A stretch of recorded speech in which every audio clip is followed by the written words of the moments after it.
महाभारत से जुड़ी ये कथा उस समय की है जब पांडव धृतराष्ट्र की आज्ञा से राज्य पाकर द्रौपदी के साथ खांडव प्रस्थ यानी इंद्रप्रस्थ में आनंद पूर्वक निवास करने लगे थे। धर्मराज युधिष्ठिर के राज्य की प्रजा भी शांति एवं सुख पूर्वक रह रही थी।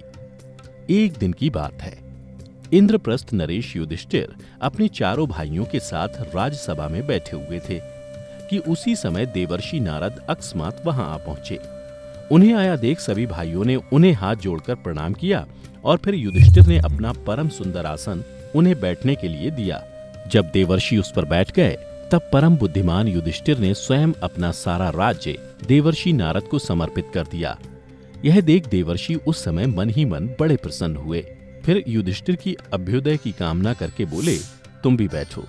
उसके बाद नारद जी की आज्ञा पाकर राजा युधिष्ठिर बैठे और द्रौपदी को संदेश भिजवाया कि स्वयं भगवान नारद जी पधारे हैं। यह सुनकर द्रौपदी भी पवित्र एवं एकाग्रचित हो उसी स्थान पर आ गईं, जहां पांडवों के साथ नारद जी विराजमान थे।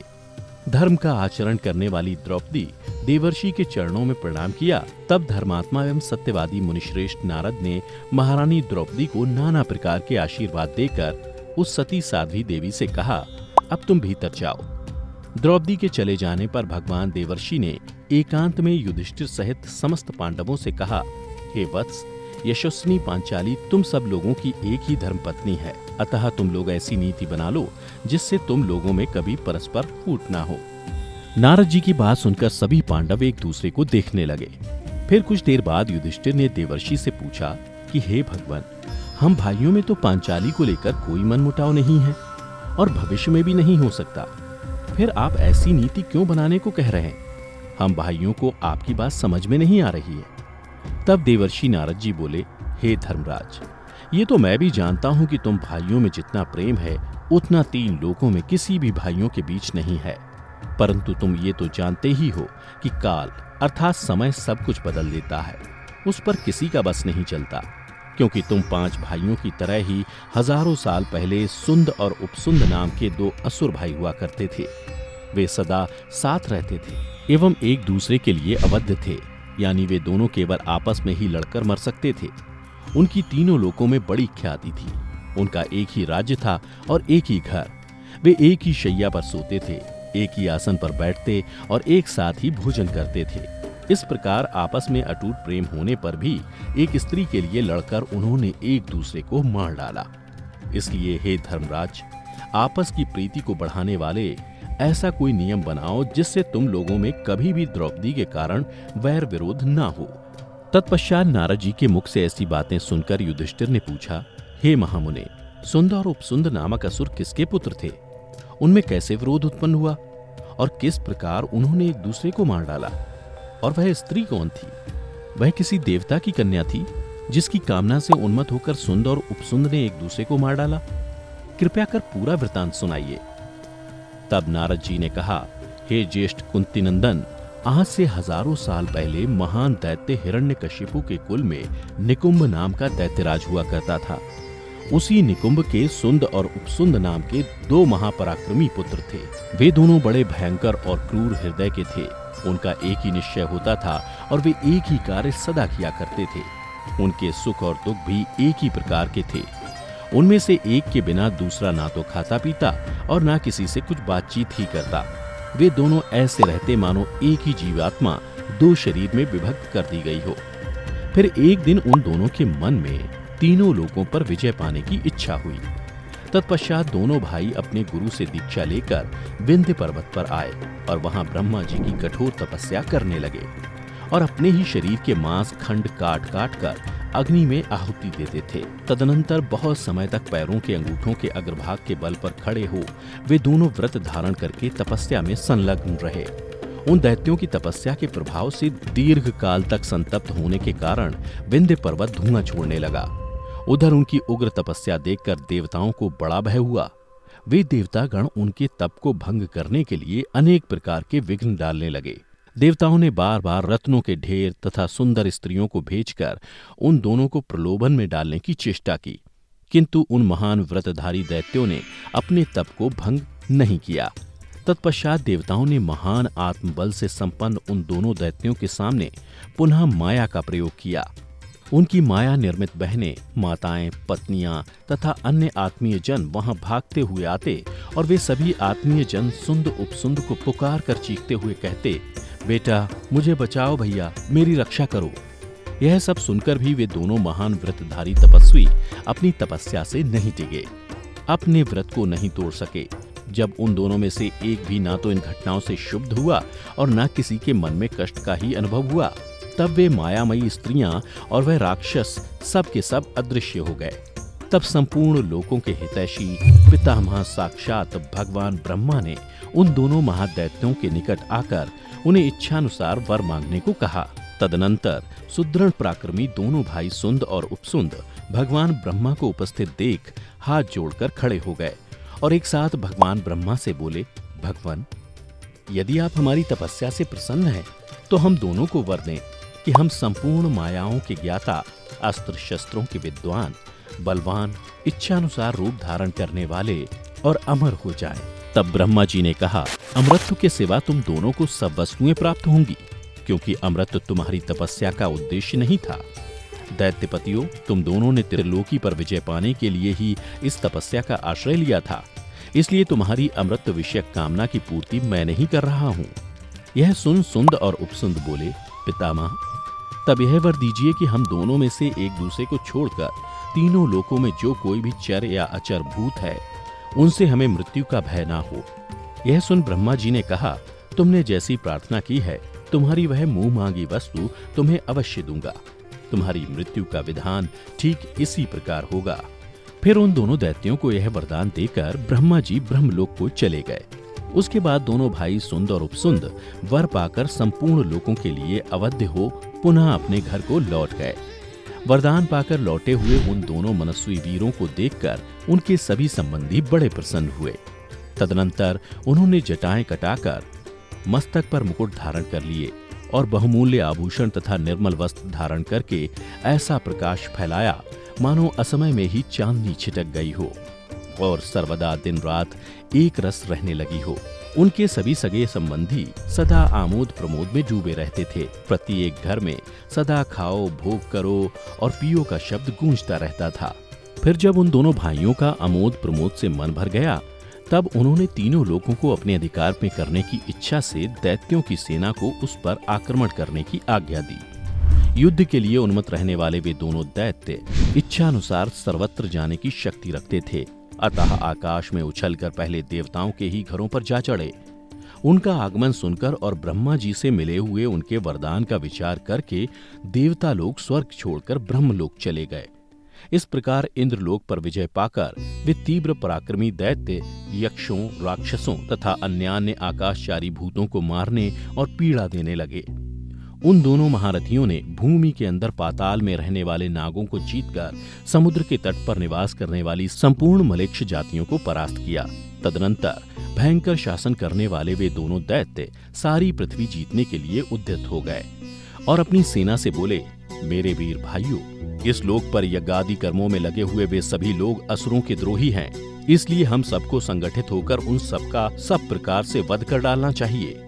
समुद्र के पूर्व तट पर अपने समस्त सैनिकों को ऐसा आदेश देकर मन में क्रूर संकल्प लिए वे दोनों भाई सब ओर आक्रमण करने लगे। जो लोग यज्ञ करते तथा जो ब्राह्मण आचार्य बनकर यज्ञ कराते, उन सबका बलपूर्वक वध करके वे महाबली दैत्य आगे बढ़ जाते थे। उनके सैनिक शुद्धात्मा मुनियों के आश्रमों पर जाकर उनके अग्निहोत्र की सामग्री उठाकर बिना किसी डर भय के पानी में फेंक देते थे। कुछ तपस्या के धनी महात्माओं ने क्रोध में भरकर उन्हें जो शाप दिए, उनके शाप भी उन दैत्यों के मिले हुए वरदान से प्रतिहत होकर उनका कुछ बिगाड़ नहीं सके। वे कभी सिंह होते, कभी बाघ बन जाते तो कभी अदृश्य हो जाते थे। इस प्रकार वे दैत्य विभिन्न उपायों द्वारा ऋषियों को ढूंढ ढूंढ कर मारने लगे। उस समय पृथ्वी पर यज्ञ और स्वाध्याय बंद हो गए, राजर्षि और ब्राह्मण नष्ट हो गए और यात्रा, विवाह आदि उत्सवों तथा यज्ञों की सर्वथा समाप्ति हो गई। सर्वत्र हाहाकार छा गया, भय का आर्तनाद सुनाई पड़ता था। पृथ्वी की ओर देखना भी भयानक प्रतीत होता था। उधर सुंद और उपसुंद का वह भयानक कर्म देखकर चंद्रमा, सूर्य, ग्रह, तारे, नक्षत्र और देवता सभी अत्यंत खिन्न हो उठे। इस प्रकार वे दोनों दैत्य अपने क्रूर कर्म द्वारा संपूर्ण दिशाओं को जीतकर शत्रुओं से रहित हो कुरुक्षेत्र में निवास करने लगे। तदनंतर संपूर्ण देवर्षि और महर्षि ब्रह्मा जी के धाम गए। वहां पहुंचकर उन्होंने ब्रह्मा जी से सुंद और उपसुंद के सारे क्रूर कर्मों का वृत्तांत कह सुनाया। दैत्यों ने जिस प्रकार लूटपाट की, जैसे जैसे और जिस क्रम से लोगों की हत्याएं की, वह सब समाचार पूर्ण रूप से ब्रह्मा जी को बताया। तब संपूर्ण देवताओं और महर्षियों ने भी इस बात को लेकर ब्रह्मा जी से प्रार्थना की। ब्रह्मा जी ने उन सब की बातें सुनकर 2 घड़ी तक कुछ विचार किया। फिर उन दोनों के वध के लिए कर्तव्य निश्चय विश्वकर्मा को बुलाया। विश्वकर्मा के आने पर ब्रह्मा जी ने उन्हें आज्ञा दी कि तुम एक तरुणी स्त्री के शरीर की रचना करो जो सबका मन लुभा लेने वाली हो। ब्रह्मा जी की आज्ञा को शिरोधार्य करके विश्वकर्मा ने एक दिव्य युवती का निर्माण किया। उन्होंने इस युवती के अंगों में करोड़ों रत्नों का समावेश किया और इस प्रकार रत्न राशिमयी उस देव रूपिणी रमणी का निर्माण किया। विश्वकर्मा द्वारा बड़े प्रयत्न से बनाई हुई वह दिव्य युवती अपने रूप सौंदर्य के कारण तीनों लोकों की स्त्रियों में अनुपम थी। शरीर में कहीं तिल भर भी ऐसी जगह नहीं थी जहां की रूप संपत्ति को देखने के लिए लगी हुई दर्शकों की दृष्टि जम न जाती हो। चूंकि उत्तम रत्नों का तिल तिल भर अंश लेकर उसके अंगों का निर्माण हुआ था, इसलिए ब्रह्मा जी ने उसका नाम तिलोत्तमा रख दिया। तदनंतर तिलोत्तमा ब्रह्मा जी को नमस्कार करके हाथ जोड़कर बोली, प्रजापति, मुझ पर किस कार्य का भार रखा गया है जिसके लिए आज मेरे शरीर का निर्माण किया गया है? तब ब्रह्मा जी ने कहा, भद्रे, तुम सुंद और उपसुंद नाम के असुरों के पास जाओ और अपने अत्यंत कमनीय रूप के द्वारा उनको लुभा। तुझे देखते ही तेरे लिए उन दोनों दैत्यों में परस्पर विरोध हो जाए, ऐसा प्रयत्न कर। तब तिलोत्तमा ने ब्रह्मा जी के चरणों में प्रणाम किया और सुंद उपसुंद से मिलने चल पड़ी। तिलोत्तमा के चले जाने पर लोक सृष्टा ब्रह्मा जी ने उन संपूर्ण देवताओं और महर्षियों को विदा किया। उधर जब त्रिलोकी में सुंद और उपसुंद का सामना करने वाले कोई नहीं रह गया, तब वे देवताओं के समान अकर्मण्य होकर भोग विलास में लग गए। सुंदर स्त्रियों और पेय रसों का सेवन करके वे बड़े आनंद से दिन बिताने लगे। एक दिन की बात है, विंध्य पर्वत के शिखर पर सुंद और उपसुंद दोनों दैत्य विहार करने के लिए गए। वहां उनके लिए संपूर्ण दिव्य भोग प्रस्तुत किए गए। तदनंतर वे दोनों भाई श्रेष्ठ आसनों पर सुंदर स्त्रियों के साथ आनंद मग्न होकर बैठे। तदनंतर बहुत सी स्त्रियां प्रेम पूर्वक उनके पास आईं और नृत्य गीत आदि के द्वारा उन दोनों का मनोरंजन करने लगी। उसी समय तिलोत्तमा वहां वन में फूल चुनती हुई आई। उसके शरीर पर एक ही लाल रंग की महीन साड़ी थी। उसने ऐसा वेश धारण कर रखा था जो किसी भी पुरुष को उन्मत्त बना सकता था। नदी के किनारे उगे हुए कनेर के फूलों का संग्रह करती हुई वह धीरे धीरे उसी स्थान की ओर गई जहां वे दोनों महादैत्य बैठे थे। उन दोनों ने मादक रस पी लिया था, जिससे उनके नेत्र नशे के कारण लाल हो गए थे। और जब उन दोनों की नजर तिलोत्तमा पर पड़ी तो वे दोनों दैत्य काम वेदना से व्यथित हो उठे और अपना आसन छोड़कर खड़े हो उसी स्थान पर गए जहां तिलोत्तमा खड़ी थी। दोनों ही काम से उन्मत्त हो रहे थे, इसलिए दोनों ही उसे अपनी पत्नी बनाने के लिए उनसे प्रेम की याचना करने लगे। सुंद ने सुंदर तिलोत्तमा का दाहिना हाथ पकड़ा और उपसुंद ने उसका बायां हाथ पकड़ लिया। उधर तिलोत्तमा कटाक्ष द्वारा उन दोनों दैत्यराजों को बार बार अपनी ओर आकृष्ट कर रही थी। उस कामिनी ने अपने दाहिने कटाक्ष से सुंद को आकृष्ट कर लिया और बाएं कटाक्ष से उपसुंद को वश में करने की चेष्टा करने लगी। उसकी दिव्य सुगंध से वे दोनों दैत्य तत्काल मोहित हो गए। उनमें मद और काम का आवेश हो गया। फिर सुंद ने कहा, अरे यह मेरी पत्नी है, तुम्हारे लिए यह देवी माता के समान है। यह सुनकर उपसुंद बोल उठा, नहीं नहीं, यह मेरी भार्या है। तुम्हारे लिए तो ये पुत्रवधू समान है। ये तुम्हारी नहीं है, मेरी है। यही कहते कहते उन दोनों का क्रोध बढ़ गया। तिलोत्तमा के रूप से मतवाले होकर वे दोनों स्नेह और सौहार्द से शून्य हो गए। उस सुंदरी को पाने के लिए दोनों भाइयों ने हाथ में गदाएं ले लीं। दोनों ही उसके प्रति काम से मोहित हो रहे थे। पहले मैं इसे प्राप्त करूंगा तो पहले मैं, ऐसा कहते हुए दोनों एक दूसरे को मारने लगे। इस प्रकार गदाओं की चोट खाकर वे दोनों भयानक दैत्य धरती पर गिर पड़े। उनके सारे अंग खून से लथपथ हो रहे थे। ऐसा जान पड़ता था मानो आकाश से 2 सूर्य पृथ्वी पर गिर गए हों। उनके मारे जाने पर वे सब स्त्रियां वहां से भाग गईं और दैत्यों का वह सारा समुदाय विषाद और भय से कंपित होकर पाताल में चला गया। इस प्रकार एक दूसरे से प्रेम करने वाले दोनों भाइयों ने एक दूसरे को मार डाला। अतः भारतवंश शिरोमणियों, मैं तुम सब लोगों से स्नेहवश कहता हूँ कि यदि अपना भला चाहते हो तो ऐसा कुछ नियम बना लो जिससे द्रौपदी के लिए तुम सब लोगों में फूट न होने पावे और तुम भाइयों में सदा प्रेम बना रहे। फिर नारद जी के कहने पर पांडवों ने यह नियम बनाया कि हम में से प्रत्येक के घर में अग्निसुता द्रौपदी एक एक वर्ष निवास करेगी। द्रौपदी के साथ एकांत हुए हम में से एक भाई को यदि दूसरा देख ले तो वह 12 वर्षों तक ब्रह्मचर्य पूर्वक वन में निवास करेगा। धर्म का आचरण करने वाले पांडवों द्वारा यह नियम स्वीकार कर लिए जाने पर महामुनि नारद जी प्रसन्न हो अभीष्ट स्थान को चले गए। फिर पांचों पांडवों ने उम्र भर इस नियम का पालन किया और उनके बीच पहले की तरह ही प्रेम बना रहा।